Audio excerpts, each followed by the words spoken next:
मुहद्दिस इब्न जौज़ी रहमतुल्लाह अलैह फरमाते, मेरे शहर का एक मालदार शख्स था तो एक बड़ी नागन खरीद के लाया। नागन सोने का अंडा देती थी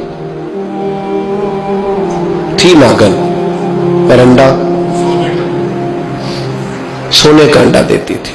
उसके बाल बच्चों ने भी, एक ही बेटा था, बीवी थी, उन्होंने कहा अब्बा ये नागन है, इसका काम दसना है, तो तू ख्याल कर। क्या कहा था हज़रत सुल्तान बहू ने, खारे खूह कदी मिठे नहीं थींदे, भावे सै मना गुड़ पाइए ते सप्पां दे पुत कदी मिठ नहीं थींदे, भावे चूलियां दूध पियाइए, इसकी फितरत में डसना है। तो ये डसेगी, बात खत्म हो गई। का नहीं, सोने का अंडा देती है। रख लिया घर में।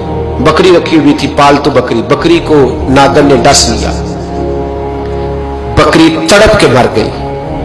बीवी और बेटा कहने लगे ख्याल कर, बकरी को डस लिया ना उसने कहा बकरी कितने की? का 6 दिनार की। सोने का अंडा कितने का? 50,000 दिनार का। तो कहने लगा छोड़ो, अंडा तो मिल रहा है ना, अगरचे नागन है, अंडा तो आ रहा है ना। कुछ दिनों के बाद घर में घोड़ा रखा था, घोड़े को डस लिया, तड़प के मरा घोड़ा।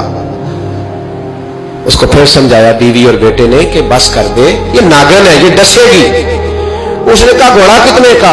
20 दिनार का। तो अंडा कितने का? 50,000 दिनार का। तो छोड़ो, घोड़ा मरने तो नया ले आएंगे। अल्लाहु अकबर। एक नौकर घर में रखा था जानवरों को चारा डालने को। अचानक उसने चारा जो उठाया तो अंदर वो नागन बैठी थी। उसने हाथ को डसा, गरीब ने चीखें मारी, चीखें। और गरीबों की चीखें लोगों को सुनाई नहीं ना देती, गरीबों की चीखें लोग दरवाजे बंद कर लेते हैं। लोगों ने इसलिए काले शीशे लगाए हैं कारों को कि गरीबों की चीखें ना दिखाई दे ना सुनाई दे। नागन ने डसा, चीखने लगा नौकर, लेकिन गरीब का खून भी सस्ता होता है ना, उसका सारा वजूद जहर से फट गया। लेकिन मालिक को तरस न आया, कहने लगा नया मुलाजम आ जाएगा। अब बीवी और बेटे ने पैरों में बैठ के समझाया कि बस कर दे, इसको छोड़ दे कहीं या मार डाल, ये नागन है। उसने कहा पागल हो गए हो, कभी सोने का अंडा देखा है? सोने का अंडा देती है।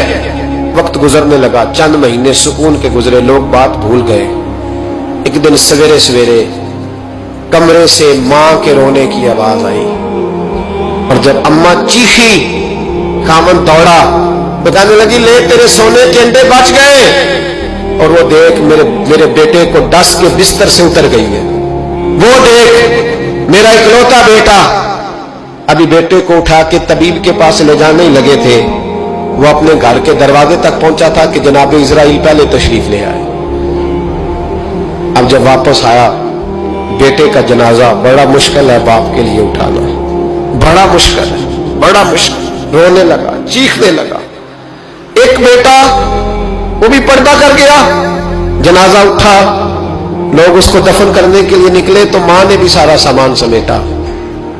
मां ने भी वापस आके कहने लगा तू कहां जा रही है? कहने लगी इस वेड़े में, इस सहन में मेरे बेटे की मौत हुई, यहां सोने के अंडे बचे पर मेरा बेटा नहीं बचा। मैंने उस आंगन को क्या करना है जिसमें सोना तो पड़ा हो पर बेटा मां पुकारने वाला हो ही कोई ना। मेरी तो सारी आरज़ू उजड़ गई, तेरे लालच ने हर चीज तबाह कर दी। कहने लगा मैं इसे मार डालूंगा, निकाल दूंगा। का क्या फायदा? तो खत्म हो गई बात। दे कदरा कुछ कदर न जाती, कीती खूब तसल्ली हूं, दुनियादार पुजारी जर दे, कुत्ते दे गल टल्ली हूं, अब क्या फायदा? बीबी निकली तो शख्स चौक में आया, डंडा लिया, नागन को मारा। और इब्न जौज़ी फरमाते हैं वो पागलों की जिंदगी बसर करता था। उसके दाएं बाएं सोने के अंडों का ढेर लगा होता था। वो लोगों को कहा करता था मेरे जैसे लालची न बनना, मेरे पास ना बीवी बची, ना बच्चे बचे, ना घर बचा, ना कोई वफादार बचा। हाँ मेरे पास दौलत बच गई।